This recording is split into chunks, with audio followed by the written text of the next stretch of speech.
뉴스에 시작합니다. 김윤수입니다. 우크라이나 전쟁 양상이 급변하고 있습니다. 러시아의 현대판 차르, 황제로 불리는 푸틴이 궁지에 몰렸습니다. 푸틴 대통령의 잘 듣는 칼이 발등을 찍었습니다. 러시아 용병기업 수장이 무장 반란을 일으켰습니다. 현재 러시아 수도 모스크바를 향해 진격 중입니다. 푸틴 대통령은 긴급 연설을 통해 반역에 직면했다면서 가혹한 대응을 경고했지만 지금까지 없었던 위협에 푸틴의 자리가 흔들리고 있습니다. 첫 소식 이다혜 기자가 전합니다. 장갑차들과 군용 트럭들이 도로를 점령했고 총을 든 군인들도 곳곳에 서 있습니다. 러시아의 민간 용병업체 바그너 그룹 소속 용병들입니다. 바그너 그룹 수장 프리고진이 러시아 남부 도시 로스토프나도누와 모스크바에서 500km 떨어진 보로네즈를 장악했습니다. Мы находимся в штабе. 7 часов 30 минут утра под контролем. 앞서 현지 시간 어제 프리고진은 러시아 국방부가 바그너 그룹 후방 캠프를 공격했다며 반란을 선언했습니다. 전쟁 중이던 우크라이나를 벗어나 곧장 러시아 본토로 향했고 현재 모스크바를 향해 북진하는 것으로 알려졌습니다. 푸틴 러시아 대통령은 긴급 TV 연설을 갖고 프리고진을 향해 개인적 야망으로 조국을 배반했다고 비판했습니다. От боевых товарищей, которые сражаются сейчас на фронте. Это удар в спину нашей стране и нашему народу. 원치 않게 반역에 휘말린 이들이 있는 것을 안다면서도 반역 가담자는 가혹하게 대응할 것이라고 경고했습니다. 프리고진에게는 군사 반란 혐의로 체포 명령도 내려졌습니다. 러시아 정부는 바그너 그룹의 공격 가능성을 염두해 정부 건물과 주요 시설에 경찰과 군인을 배치했습니다. 우크라이나와 미국 등 서방은 푸틴 대통령이 가장 큰 국내 악재에 직면했다고 보고 상황을 예의주시하고 있습니다. 채널A 뉴스 이다혜입니다. 무장 반란을 일으킨 예브게니 프리고진은 푸틴 대통령의 최측근입니다.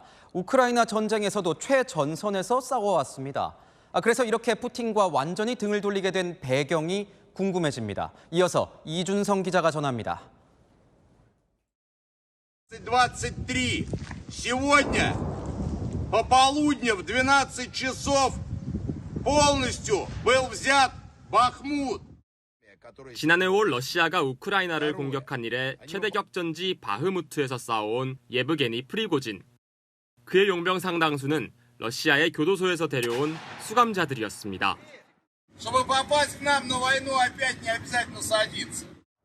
하지만 군부의 알력과 견제 속에서 탄약 등 무기를 제대로 공급받지 못했고 수만 명의 사상자가 나왔습니다.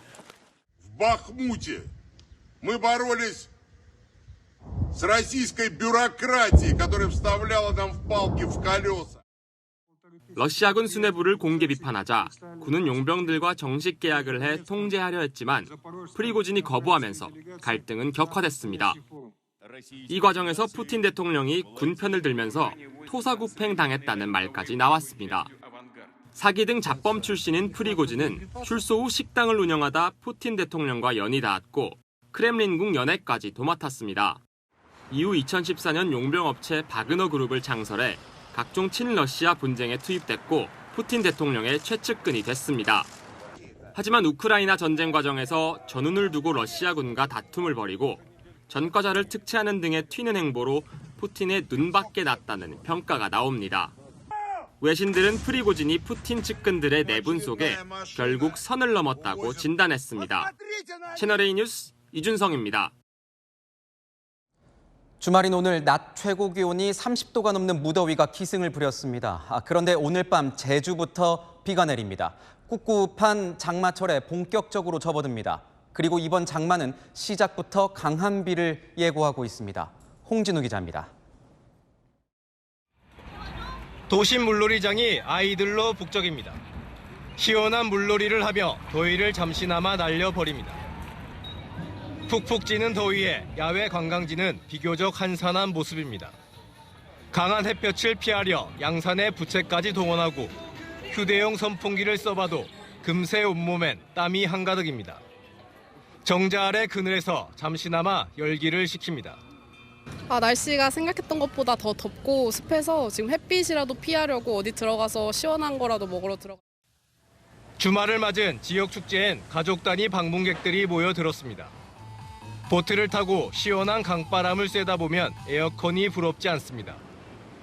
수영장에 마련된 보트를 탄 아이들 얼굴엔 웃음꽃이 활짝 폈습니다. 애들이랑 좋은 추억을 만들기 위해서 이렇게 나오게 되었습니다. 많이 더워도 이렇게 좋은 축제에 이렇게 또 시원하게 놀 수 있는 자리가 마련돼가지고 좋은 것 같습니다. 오늘 경기 양평의 낮 기온이 34도를 넘는 걸 비롯해 대전은 33도, 서울과 광주는 31도를 훌쩍 넘는 무더위가 이어졌습니다. 경기 동부와 강원 영서 지역엔 체감 온도가 33도 이상 오를 것으로 예상돼 폭염주의보가 발효됐습니다. 더위는 장마와 함께 물러갈 전망입니다. 오늘 밤 제주를 시작으로 내일은 남부 지방에, 모레인 26일엔 전국에 올여름 첫 장맛비가 내릴 것으로 전망됩니다. 특히 내일 제주엔 시간당 50mm 이상, 남부 지방엔 시간당 30mm 이상 강하고 많은 비가 내릴 것으로 예상돼 주의가 요구됩니다. 채널A 뉴스 홍진우입니다. 올해 역시 역대급 장마가 예보되어 있습니다. 지난해엔 서울 강남뿐만 아니라 전국 곳곳이 물난리를 겪었습니다.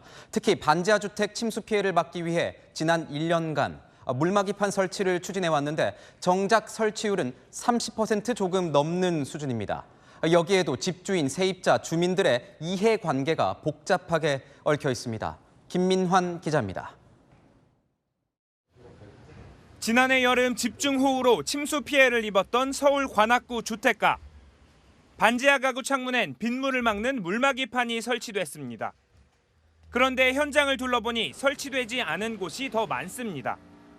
다음에 와서 얘기는 한다고 저는 날짜는 정확히 얘기를 안 해주시던데. 지난해 8월 집중호우로 반지하에 살던 일가족 3명이 숨진 사고 이후 서울시는 반지하 가구 전수조사와 함께 침수 방지 시설 설치 등 대책들을 내놓았습니다. 하지만 물막이판 설치 대상인 반지하 주택 15,000여 가구 중 지금껏 설치된 곳은 5,200여 가구로 40%가 채 되지 않습니다. 피해가 컸던 관악구와 동작구 역시 절반 이상이 설치되지 않았습니다. 침수 방지 시설을 설치하려면 집주인 신청과 동의가 필요한데 일부에선 집값이 떨어진다는 이유로 신청을 꺼린다는 겁니다. 물막이판 설치를 서두르는 것도 어렵습니다. 제조업체마다 주문이 폭주하는 탓에 공장을 완전 가동하고 있습니다. 지금 물량 다 대달라고만 전화가 많이 오니 폭주하니까요. 10이다 그러면 지금 한 50 이상 하고 있죠. 그나마 설치돼도 제 역할을 하겠냐는 회의적인 반응도 적지 않습니다. 물이 써야잖아. 물이 어디로 빠요? 작년에 이렇게 이만큼 왔거든. 이렇게 찼거든. 물막이 공사 이거 아무 필요 없어. 서울시는 적극적으로 집주인 동의 절차를 밟아 설치율을 끌어올리겠다는 입장. 어느새 성큼 다가온 장마에 주민들 불안감은 커져만 가고 있습니다. 채널A 뉴스 김민환입니다. 4박 6일간의 해외 순방을 마친 윤석열 대통령이 오늘 귀국합니다. 프랑스에서는 엑스포 외교에 공을 들였다면 베트남에서는 경제 협력에 보다 초점을 맞췄습니다. 특히 중국의 의존도를 낮추기 위한 대체 투자처라는 점에서 앞으로 베트남과의 전략적 공조가 어떠한 성과를 낼 수 있을지 주목됩니다. 김호영 기자의 보도입니다. 윤석열 대통령이 지난해 말 하노이에 문을 연 삼성 연구개발센터를 찾아 디지털 분야에 종사하는 양국 청년들을 만났습니다. 윤 대통령은 제주협력 파트너에서 연구개발 파트너로 진화한 양국 관계를 강조했습니다. 양국의 젊은이들이 함께 교류하고 심화된 이런 과학기술을 함께 익히고 이렇게 하는 것이 한국과 베트남의 미래를 더 단단히 묶어줄 중요한 가교가 된다고 생각합니다. 어제 정상회담을 통해 반도체 핵심 소재인 히토류의 중국 의존도를 낮추고 공급망을 다변화한 데 이어 인력 교류, 공동 연구 지원을 약속하며 새로운 협력 기반을 다진 겁니다. 윤 대통령은 국빈 방문 기간 동안 베트남 공산당 서기장, 국가주석, 총리, 국회의장 등 권력 서열 1위에서 4위를 모두 만나며 경제협력 강화 메시지를 전달했습니다. 베트남에서 역대 최대 규모인 205명의 경제사절단과 함께 세일즈 외교에 집중했다면 앞서 프랑스 파리에서는 부산 엑스포 홍보전에 주력했습니다. Korea has been fully investing in preparing for the Busan Expo. We will make it the best World Expo of all time. 영어 연설로 강한 유치 의지를 보인 윤 대통령은 뒤이어 베트남 국빈 방문 일정을 소화하며 4박 6일간의 순방을 마무리했습니다. 채널A 뉴스 김호영입니다. 지난 1년간의 미국 연수를 마친 이낙연 전 민주당 대표가 오늘 귀국했습니다. 못다한 책임을 다하겠다는 이 전 대표의 귀국 첫 일성은 야권 일각의 이낙연 역할론에 대한 공식 답변으로 들렸습니다. 이재명 대표 체제로 선거를 치르기 어렵다는 불안감이 당 안팎에 고조되는 상황에서 이 전 대표의 향후 행보에 관심이 쏠립니다. 우현기 기자입니다. 이낙연 전 더불어민주당 대표가 인천공항 입국장에 나타나자 지지자들이 환호합니다. 1년간의 미국 연수를 마치고 귀국한 건데 서른, 윤영찬 등 이낙연계 의원들은 물론 주최 측 추산 1,500명의 지지자가 몰려들었습니다. 1년 17일 만입니다. 여러분은 고통을 겪으시는데 저희만 떨어져 지내서 미안합니다. 이제부터는 여러분 곁을 떠나지 않겠습니다. 이 전 대표는 지난 1년 동안의 활동상을 보고한 뒤 대한민국이 위기라고 말했습니다. 국민이 나라를 걱정하는 지경이라며 윤석열 대통령도 직접 겨냥했습니다. 윤석열 정부에 말합니다. 모든 국정을 재정립해 주기 바랍니다. 대외관계를 바로잡아 주기 바랍니다. 앞으로의 역할을 암시하는 듯한 발언도 했습니다. 대한민국이 이 지경이 된 데는 저의 책임도 있다는 것 잘 압니다. 저의 못다한 책임을 다하겠습니다. 사실상 정계복귀 선언이라는 해석이 나오는 가운데 이낙연계는 이런 해석에 힘을 실었습니다. 이 전 대표가 혼란스러운 당 상황을 수습하기 위해 비명계 구심점으로 나설 수 있다는 관측입니다. 당이 위기에 처하면은 당신 몸을 던져서 당을 구해내겠다 이런 취지라고 볼 수도 있습니다. 반면 친명계는 모두에게 대선 패배 책임이 있다는 원론적인 얘기라며 선을 그었습니다. 이 전 대표가 당이 분열하는 방향으로 움직이지는 않을 거라는 겁니다. 일부에 생각하는 것처럼 비명계의 무슨 어쨌든 중심이 돼갖고 역할을 할 거다? 그럴 가능성은 전 전혀 없다고 보고 있습니다.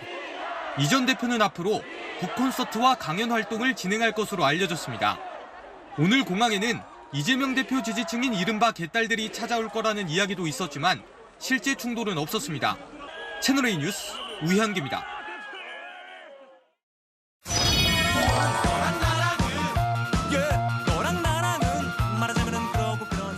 여랑야랑 정치부 최수연 기자와 함께하겠습니다. 첫 번째 주제 보겠습니다. 윤재욱 국민의힘 원내대표가 보이는데 어떤 챌린지를 하고 있습니까? 네, 최근 국민의힘 의원들이 횟집을 찾고 있습니다. 민주당의 후쿠시마 오염수 공세에 맞춰서 수산물 소비를 장려하고 나선 건데요. 지난주 김기현 대표가 취임 100일을 기념으로 노량진 수산시장을 찾아서 만찬을 했고 윤재욱 원내대표는 어제 횟집을 찾았습니다.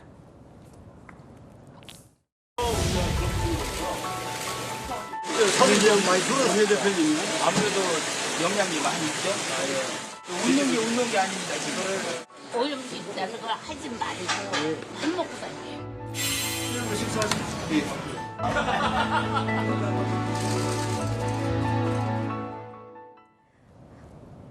한덕수 국무총리와 국민의힘 우리바다 지키기 TF 소속 의원들도 어제 노량진 수산시장에서 저녁 식사를 했습니다. TF 위원장인 성일종 의원은 괴담에 속지 말고 수산물을 변함없이 소비해주길 바란다며 제주산 돌돔, 태안산 광어 등 수산물 구매 목록을 공유했습니다. 영상을 보니까 시장 상인들의 고통이 큰 것 같습니다. 국민의힘은 다음 주에도 횟집을 찾는 겁니까? 네, 다음 주부터는 상임위원회별로 횟집을 찾을 예정입니다. 동시에 민주당의 후쿠시마 오염수 지적을 괴담 정치로 규정하고 여론전을 펼 계획입니다. 괴담과 선동으로 인해서 정말 많은 우리 수산업자 또 회칙을 하는 소상공인들이 고통을 겪고 있습니다. 다시 이런 괴담과 선동이 우리 사회에 발붙이지 못하도록. 다음 주제 보겠습니다. 송영길 전 민주당 대표가 보이는데 누가 밥을 먹어야 한다는 겁니까? 네, 민주당 전당대회 돈봉투 의혹으로 수사를 받고 있는 송영길 전 대표가 연일 결백을 주장하고 있죠. 이번엔 전당대회 선거 운동원들도 밥은 먹어야 하는 게 아니냐며 주장을 내놨습니다. 공직선거법은 선거운동원 일비 일당 규정이라 이런 것들이 쭉 있습니다. 100만 명 이상이 참여하는 전국적 선거인데 이런 게 없으니까 그러면 밥은 먹어야 될 거 아니냐. 오늘도 비슷한 주장을 내세웠는데요. 전당대회 여비 지급 규정이 없다며 당 혁신위가 개선해줬으면 한다고 말했습니다. 그러면서 돈봉투 전달자로 지목된 이성만 의원에 대해서는 당시 나에게 후원금 300만 원을 냈는데 돈봉투를 받는 건 자기 모순 아니냐 이런 말을 하기도 했습니다. 국민의힘은 규정 미비를 지적하는 송 전 대표 주장을 비판했습니다. 밥값을 언급하며 제도 개선을 핑계대는 건 사실상 금품 살포가 있었다는 고백이라는 겁니다. 이렇게 송 전 대표가 검찰 수사에 불만을 토로하는 과정에서 정의당 비판도 받고 있다고 들었습니다. 네, 송 전 대표가 그제 SNS에 고 노회찬 전 의원의 묘소를 참배한 사진과 함께 형이 살아 계셨다면 민주당과 정의당이 단일화하고 윤석열 검찰 독재를 막아냈을 것이라고 썼는데요. 이에 정의당은 즉각 반발했습니다. 입만 열면 거짓말, 송영길 했습니다. 노회찬을 가장 모르는 이들이 자신이 불리할 때 노회찬을 입에 담습니다. 정의당은 저런 발언을 했군요. 송 전 대표 같은 경우에는 아직 검찰 조사를 안 받지 않았습니까? 계속해서 소환해달라 이렇게 요구하고 있는 것 아니겠습니까? 네, 송 전 대표는 이미 2번이나 검찰에 셀프 출두를 했었습니다. 또 저를 안 부르고 주의만 하게 되면 검찰청 앞에 텐트를 치고 아예 끝까지 한번 버텨볼 생각입니다. 송 전 대표 사건의 핵심 인물인 만큼 이런저런 말들로 논란의 중심에 서기보다는 차분하게 지켜보는 자세도 필요할 것 같습니다. 네, 지금까지 야랑이었습니다. 자신이 낳은 아이를 둘씩이나 살해한 수원 영아 살해 사건의 피의자인 비정한 친모의 신상을 공개하라는 목소리가 빗발치고 있습니다. 저지른 범죄만 놓고 보면 신상 공개가 가능도 할 것 같지만 현행법으론 불가능합니다. 성혜란 기자입니다. 2018년과 2019년 자신이 낳은 갓난아이 2명을 살해해 냉장고에 보관해왔던 30대 여성 고모 씨. 어제 구속영장 심사 받기를 포기하면서 언론 노출을 피했습니다.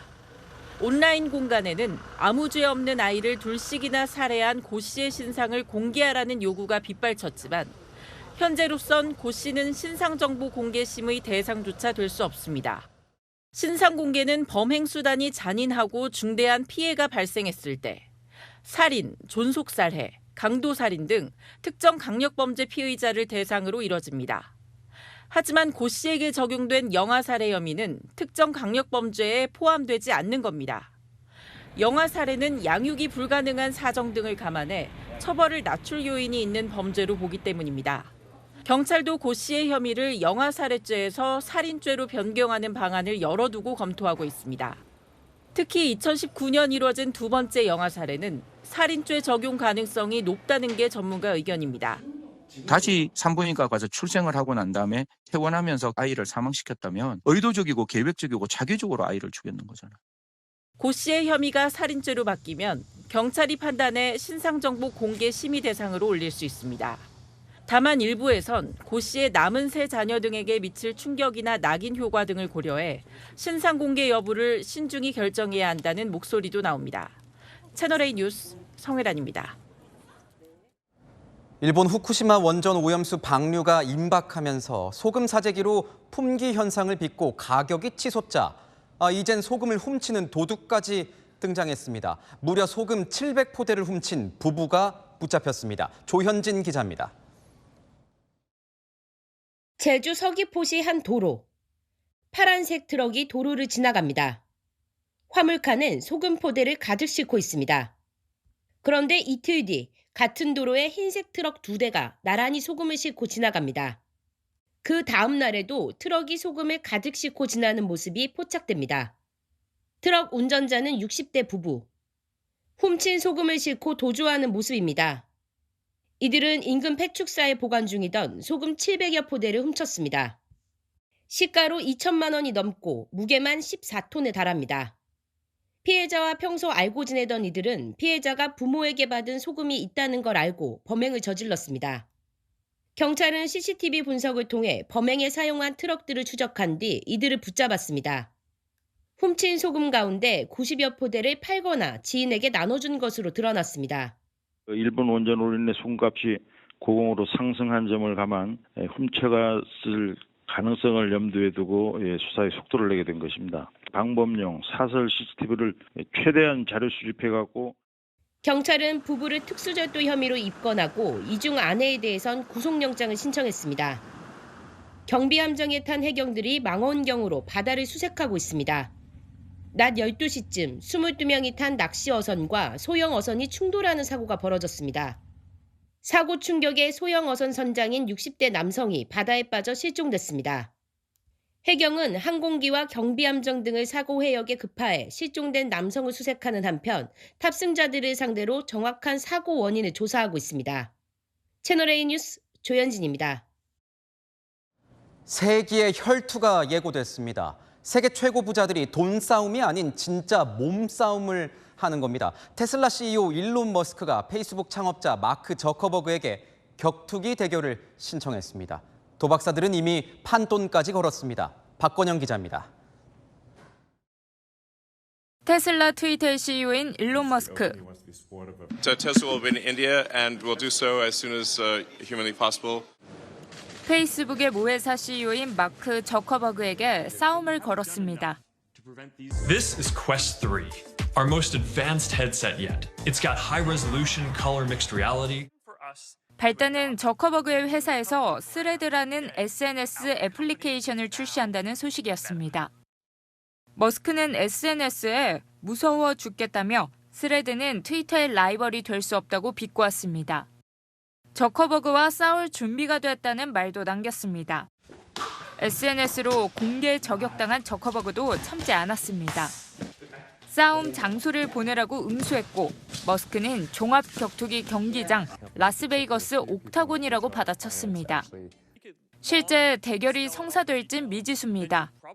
하지만 실리콘밸리 두 거물의 대결을 두고 승패를 건 도박 사이트도 등장했습니다. 51살인 머스크는 39살인 저커버그보다 키는 20cm가량 더 큽니다. 하지만 저커버그는 주짓수 실력자로 지역대회에서 우승까지 한 만큼 승률이 70%가 넘는다는 분석까지 나왔습니다. 미국 한 경제 매체는 두 CEO의 맞대결을 유료 중계할 경우 10억 달러, 하나로 1조 3천억 원의 수익이 날 걸로 예측했습니다. 채널A 뉴스 박건영입니다. 패션의 도시 파리에 K 남성복이 떴습니다. 내년 봄, 여름 남성복 패션 위크에 우리나라 브랜드들이 참여해서 까다로운 유럽 시장을 개척하고 있습니다. 반응이 좋습니다. 파리에서 조은하 특파원이 전합니다. 세계 곳곳에서 온 패션 바이어들이 옷의 패턴을 살피고 재질을 확인합니다. 옷의 마감 부분을 확인하고 카메라로 찍어두기도 합니다. 이들이 찾은 곳은 한국의 남성복 디자이너 브랜드 전시관입니다. Ce sont des gens très créatifs, avec un sens très pointu et très européen. 지난 20일부터 개최된 파리 남성복 패션 위크에서 세계 유명 백화점 바이어들이 옷을 주문하는 전시회가 열렸는데 한국 브랜드 6개가 참여했습니다. 한국 디자이너들은 남성미 강한 디자인과 한국적인 패턴으로 까다로운 유럽 바이어들의 선택을 받고 있습니다. 한국적 문양, 자연스럽게 올 풀린 마감 등이 매력적이라고 평가합니다.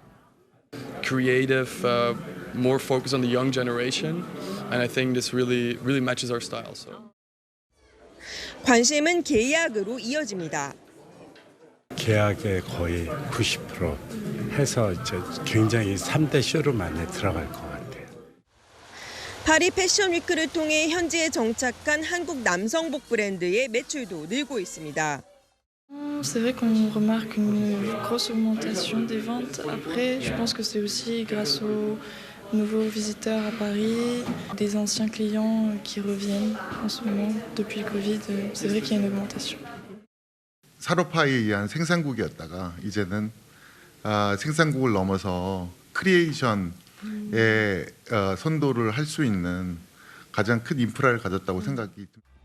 4대 패션쇼가 열리는 이탈리아, 프랑스, 영국, 미국에 대한 지난해 의류 수출액은 4,509억 원으로 4년 전보다 19%가량 늘었습니다. 파리에서 채널A 뉴스 조은아입니다. 때 아닌 햄버거 전쟁이 시작됐습니다. 미국 본토의 맛을 앞세운 햄버거 브랜드들이 속속 국내에 상륙하고 있습니다. 원조의 맛을 느끼는 건 좋은데 가격이 부담입니다. 정현우 기자입니다. 매장이 빈자리 없이 꽉 찼습니다. 배달 주문도 밀려듭니다. 7년 전 국내에 들어온 미국 수제버거 매장입니다. 해마다 매출이 급증하면서 매장도 25개로 늘었습니다. 이런 수제버거 열풍에 유통 대기업도 가세했습니다. 또 다른 브랜드가 모레 국내에 문을 엽니다. 미국 3대 수제버거로 꼽혀 미국 방문 경험이 있는 소비자들에겐 친숙한 브랜드입니다. 미국 여행했을 때 종종 제가 즐겨 먹었던 햄버거 브랜드 중에 하나여서 반갑고 꼭 한번 이게 오픈하면 바로 와가지고 먹어보고 싶다는 생각이 많이 들었습니다. 또 다른 브랜드는 3, 4년마다 임시 매장을 여는데 기습적으로 공지하는데도 수백 명씩 인파가 몰려듭니다. 지난해엔 국내 치킨 업체가 미국 서부에서 유명한 버거를 들여왔고 영국 유명 셰프가 직접 문을 연 버거 가게도 인기입니다. 수제버거 열풍 속에 국내 전체 버거 시장은 2018년 2조 6천억 원에서 지난해 3조 8천억 원 규모로 성장했습니다. 다만 비싼 가격은 단점으로 꼽힙니다. 버거에 감자튀김, 음료까지 시키면 2만 원은 줘야 합니다. 우리나라 소비자 입장에서 여러 번 이제 계속 즐기기에는 약간 좀 이제 비싼 가격이 좀 뭔가 트리거가 되지 않을까 그런 면에서 저는 좀 우려가 되는. 한때 저렴한 패스트푸드의 대명사였던 버거. 이제는 고급 음식으로 인식이 바뀌면서 수제버거 열풍은 계속될 것으로 보입니다. 채널A 뉴스 정현우입니다. 여러분, 지금부터 제 말이 끝날 때까지 숨을 참아보십시오. 코로나에 걸리고 나면 폐 기능이 급격히 떨어지고 폐질환 발생률도 높아집니다. 문제는 이 폐질환의 사망률이 가장 높다는 겁니다. 코로나 이후 내 폐와 호흡은 건강한 건지 궁금하지 않으십니까? 일단 20초를 참으면 합격이고 40초를 넘기면 매우 건강한 겁니다. 하나, 둘, 셋, 20초 땡! 어떠셨습니까? 폐 건강 진단법 윤승욱 기자가 알려드립니다. 폐 기능은 숨을 참는 능력과 관계가 있습니다. 부테이코 호흡법은 평소 호흡량의 40% 정도만 마신 뒤 숨을 참으면서 고개를 움직입니다. 천천히 뇌쉴 수 있는 단계까지만 숨을 참습니다. 급하게 내뿜을 정도로 무리하게 참으면 안 됩니다. 숨을 참는 시간이 20초 미만이면 폐 기능에 문제가 있고 40초 이상이면 좋다고 봅니다. 전반적으로 이 참는 능력과 폐 활량과의 상관관계가 있거든요. 한번 크게 들이마셨기 때문에 참을 수 있는 능력이 좋아지는데 짧게 호흡을 하기 때문에 이게 참을 수 있는 능력이 없는 거죠. 40초를 넘어 합격점을 받은 두 사례자. 의료 장비로 측정한 1초의 내뿜는 비율이 80%를 넘어 실제 폐 기능이 좋은 걸로 확인됐습니다. 폐 기능이 문제가 있거나 질환이 생기면 내쉬는 호흡부터 빠르게 약해집니다. 부테이코 호흡법은 숨을 참음으로써 호흡 근육인 횡격막을 깨워줍니다. 이렇게 자극받은 횡격막을 복부 쪽으로 크게 움직여서 공기를 많이 받아들이는 게 복식 호흡입니다. 처음에는 불편했는데 오히려 좀 해보니까 더 안정적으로 바뀌는. 부테이코 호흡법과 횡격막 호흡을 계속 연습하면 숨을 참는 능력이 20-30초나 늘어나 폐 기능이 개선됩니다. 되게 많이 늘어났어요. 코로 마시면 혈관을 확장하는 산화질소 분비도 늘어나 혈압과 맥박도 안정됩니다. 건강해지기 위해선 숨쉬기 운동이 꼭 필요한 시대입니다. 채널A 뉴스 윤승옥입니다. 이제 아픈 사람만 병원에 가는 게 아닙니다. 우리 아이들 고장난 장난감을 위한 종합병원이 운영 중입니다. 게다가 수술비도 무료입니다. 김태우 기자가 소개합니다. 전동 드릴 소리 사이로 어린이 동요 소리가 쉴 새 없이 들려옵니다. 이곳은 서울 은평구가 운영하는 장난감 병원. 공학기술자들의 재능 기부로 무료로 장난감을 고쳐줍니다. 뚝딱뚝딱 기사의 손을 거치자 소리가 나며 새 것처럼 작동하는 장난감. 감사합니다. 저희가 기술자도 아니니까 고칠 수가 없는 상황이었어요. 이런 계기로 무료로 고칠 수 있어서 너무 좋아요. 서울 서초구의 또 다른 장난감 병원. 5살 아이가 고장난 장난감 자동차를 들고 찾아왔습니다. 수리가 시작하고 5분도 채 지나지 않아 정상 작동합니다. 자동차 고쳐서 신기하고 좋아요. 친구들한테 보여주고 해봐요. 서울 은평구와 서초구, 경기 남양주시와 인천 미추홀구 등 수도권의 지자체 10여 곳에서 장난감 병원을 운영하고 있습니다. 사전 예약을 통해 운영되는데 한 주치 예약이 2, 3일이면 다 차버릴 정도로 반응이 좋습니다. 장난감을 사는 것도 부담스럽기도 하고 한데 주머니가 좀 절약이 된 것 같아요. 감사해요. 전기장치가 고장나면 재활용이 쉽지 않은 자동차나 로봇. 한 해에 5만 톤이 버려지는 현실이다 보니 고쳐쓰기 열풍이 반갑기만 합니다. 채널A 뉴스 김태우입니다.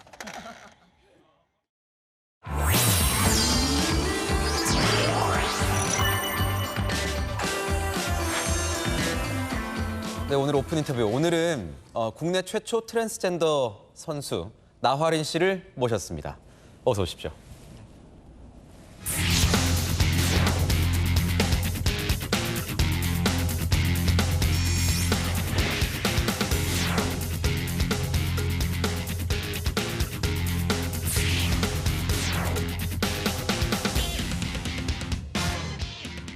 대회 출전할 때 어떤 제약 같은 건 없었습니까? 남자, 여자 성별 주민번호만 맞으면은 그냥 출전할 수 있는 거여서 전혀 아무런 제약은 없었는데 처음 겪는 일이다 보니까 체육회에서는 따로 별도의 회의는 거쳤었다고 해요.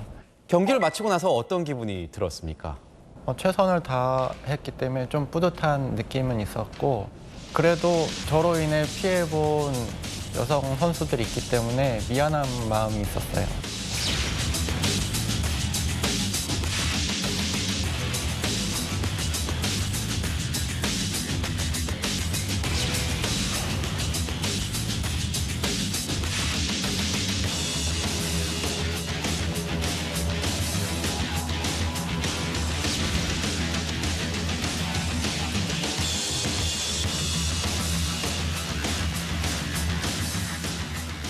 지금 보면 여성 선수의 자리를 빼앗는다는 비판이 나오고 있는 것 같습니다. 남자였다가 내가 여자가 됐으니까 나를 여자로 인정해달라. 나도 똑같이 여자 선수랑 같이 대회를 뛰는 게 정당하다. 그렇게 얘기를 하는데 성장하면서 자라는 어깨나 키 같은 거는 변하지 않거든요. 골격이니까. 네, 골격이니까 변하지 않기 때문에 일반 여자 선수들과 경쟁을 하면은 우월한 면이 있단 말이에요. 논란이 될 줄 알았을 겁니다. 강원 도민 체육 대회에 출전해야겠다. 출전한 이유 뭡니까? 두려워도 앞으로 나가지 않으면은 아무것도 진행되는 것이 없기 때문에 더 논란을 키우고 싶기 때문에 그래서 그냥 당당하게 나오게 됐죠. 지금 강원 도민체전에서 우승을 했기 때문에 전국체전에 나갈 수 있게 되는 그런 자격이 있지 않습니까? 출전할 계획이 있으십니까? 전국체전을 나가면은 모순이 되는 것 같아서 그냥 나가지 않기로 그냥 결정을 했어요. 나화린 씨는 어떤 대안을 좀 내놓고 싶으신 거예요?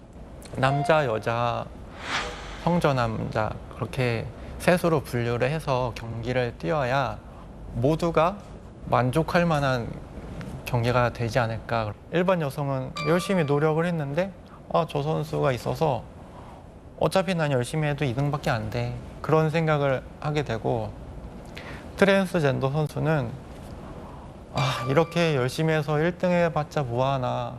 아무도 인정해주지 않는데 그런 차별을 당하기 때문에 모두가 만족할 만한 모두의 운동장이 되려면은 이렇게 구별을 해서 경기를 임하는 게 낫지 않나 생각합니다. 나와렌 씨는 언제부터 이런 성 정체성의 혼란이라고 할까요? 이런 걸 언제부터 겪으신 건가요? 거의 제가 기억하고 있는 어릴 적 나이 한 7살 그 정도 때부터 아, 나는 여자가 되고 싶어. 나 잘못 태어난 것 같아.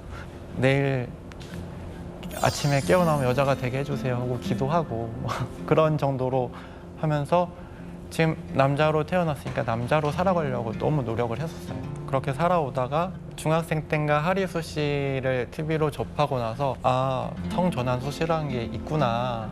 나도 여자가 될 수 있구나 해서 그때부터 서서히 준비하기 시작했었어요. 이제 한 몇 년 정도 된 거죠? 얼마나 됐습니까?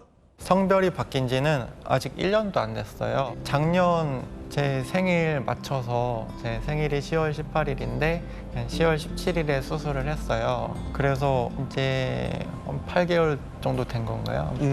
스스로 이 받아들이기까지 좀 오랜 기간이 걸렸을 것 같습니다. 진짜 이게 수술이란 게 그냥 뭐 쇼핑하듯이 쉽게 할 수 있는 것도 아니고 그렇다 보니까 수술 직전까지도 고민을 했던 것 같아요. 취소할까? 막 계속 하루에 10번 이상 고민했던 것 같아요. 성전환 수술을 해야겠다. 이 내용을 그러면은 가족분들이랑 다 상의를 하신 겁니까? 친오빠 한 명한테 간병이 필요하니까 부모님한테는 비밀로 하고 나 좀 도와달라 이렇게 얘기를 하게 됐었어요. 부모님은 아예 모르시고 계셨을까요? 입원하는 기간 동안에 뭔가 엄마가 느낌이 오셨대요. 뭐 흔히들 엄마의 위대한 그런 것들 있잖아요. 느낌으로 알고 전화를 하셨던 거예요. 그래서 나 그냥 어디 나와 있어 뭐 그러면서 둘러대긴 했는데 목소리에 이미 좀 알고 있는 것 같더라고요. 어머니는 그래서 그거를 받아들이셨나요? 처음에는 받아들이지 못하셨어요. 하시는 말씀이 너를 그냥 입원하고 있을 때 내치고 싶다, 뭐 버릴까? 그냥 그런 생각도 했었는데 그 입원하고 있던 기간 동안에 많은 자료를 찾아보신 거예요. 저보다도 더 많이. 그래서 트랜스젠더들이 거의 다 가족한테 버림받고 사회에서도 버림받아서 자살하는 사례가 많구나. 그것 때문에 제가 자살을 할까 봐 그래서 좀 받아들이셨다고 얘기하셨어요. 본업은 지금 뭡니까? 본업은 농업이에요. 아스파라거스라고 흔히 스테이크에 같이 넣어서 먹던 서양 채소를 키우고 있는데요. 여성으로 살면서 가장 해보고 싶었던 게 뭐였습니까? 저는 여성 농업인 신청을 가장 하고 싶었어요. 여성 농업인 신청? 네. 그게 어떤 제도인가요? 농업인이 적다 보니까 근데 여성 농업인도 더 적다 보니까 나라에서 좀 지원을 해주는 게 있어요. 문화생활비라고 1년에 20만 원 주는 것도 있고 뭐 농용 장비 같은 것도 지원해주기도 하고요. 본인과 같이 어려움을 겪고 있는 그분들을 위해서 한 말씀 뭐 해주시고 싶은 게 있으시다면 어떤 메시지를 전하고 싶으세요? 어려움을 겪고 있는 사람들한테는 그냥 너무 두려워서 움츠리지 말고 날개를 활짝 펴고 날아오르면 더 넓은 세상이 보일 것이다. 그렇게 얘기를 해주고 싶어요. 반대로 트랜스젠더 아닌 일반 사람들한테는 우물 안에서 하늘을 보면은 그 하늘이 너무 적잖아요. 그걸로 전체 하늘을 판단하면 안 되듯이 일부만 가지고 트랜스젠더 전체를 그렇게 생각하면은 아니지 않을까. 좀 더 생각해 봤으면 해요. 지금까지 나화린 선수였습니다. 고맙습니다. 오늘 밤 올해 첫 장맛비가 내립니다. 제주에서 시작해서요. 내일 오후 남해안에 내려서 밤이면 충청 이남으로 모레는 전국으로 확대되겠습니다. 이번 비 제주도와 남해안에 집중됩니다. 모레까지 제주도에 많게는 300mm 이상, 남해안은 최고 150mm 이상이 내리겠습니다. 이번 장마의 특징은 초반부터 집중 호우가 나타난다는 건데요. 이 새벽부터 제주도와 남해안에선 시간당 50mm의 강한 비가 한 번에 쏟아질 수 있습니다. 장마 증서는 오르내리며 다음 주 후반까지도 비를 자주 뿌릴 전망입니다. 비가 내리지 않는 지역은 내일도 덥습니다. 서울이 최고 32도까지 오릅니다. 경기 북부와 강원 영서 곳곳에는 폭염주의보가 내려졌고요. 소나기가 지날 가능성도 있습니다. 날씨였습니다. 민주당에 대한 민심은 매섭습니다. 돈봉투 살포 의혹부터 코인 사태까지 조직과 개인의 일탈이 공분을 샀습니다. 민심을 수습하겠다며 혁신위까지 출범했지만 정작 의혹의 당사자들은 국민의 따가운 시선을 전혀 개의치 않는 모습입니다. 돈봉투 의혹 당사자인 송영길 전 대표는 2년 전 일로 문제 삼냐며 공소시효를 들먹이고 선거운동원도 밥은 먹어야 한다며 규정탁까지 합니다. 국회 윤리특위에서 성실하게 소명하겠다고 했던 김남국 의원은 이젠 관계없는 자료는 안 내겠다며 버티고 있습니다. 마침표 찍겠습니다. 적반하장을 넘어서다. 뉴스A 마칩니다. 고맙습니다.